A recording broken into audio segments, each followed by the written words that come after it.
The Magic Book and the Mythical Creatures. The Beginning. It was a sunny autumn afternoon in the small town of Valeverde. Golden leaves were falling gently from the trees, creating a warm carpet on the sidewalks and quiet streets. Lucas, a 12-year-old boy with curious eyes and messy hair, loved exploring the forgotten corners of the city, always looking for something different, something that could transform his ordinary days into extraordinary adventures. That day, while strolling through the old neighborhood next to his house, Lucas came across a rusty iron door, almost hidden by ivy and moss. He had never seen anything like it before. Curious, he pushed the door open carefully and entered. Inside, there was a small yard with an old-looking wooden cabin. As he approached, he noticed a pile of old objects and books piled up haphazardly.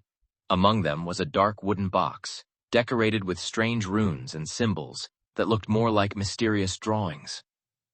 Something about that box caught his attention. It was a large book, with a worn leather cover, golden letters almost faded by time. The Book of Mythical Secrets.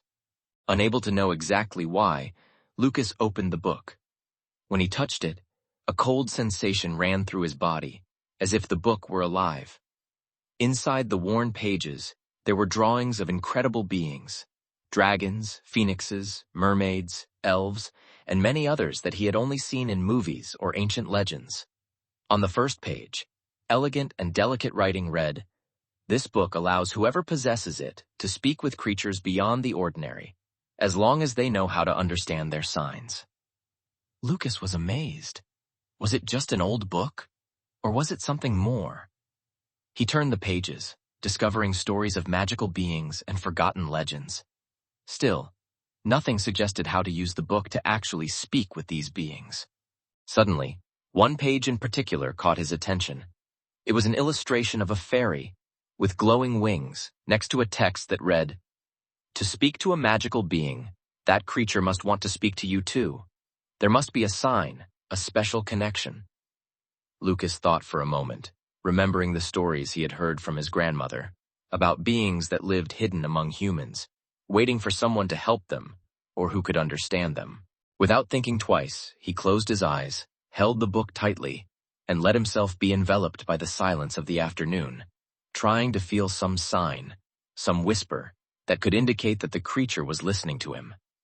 Suddenly, a faint glow appeared on the page he had opened. Small lights danced through the air, forming delicate movements, almost as if a being were there, watching him. Lucas felt his heart race. "Who's there?" he whispered, almost unable to believe the courage he had just found. Something changed.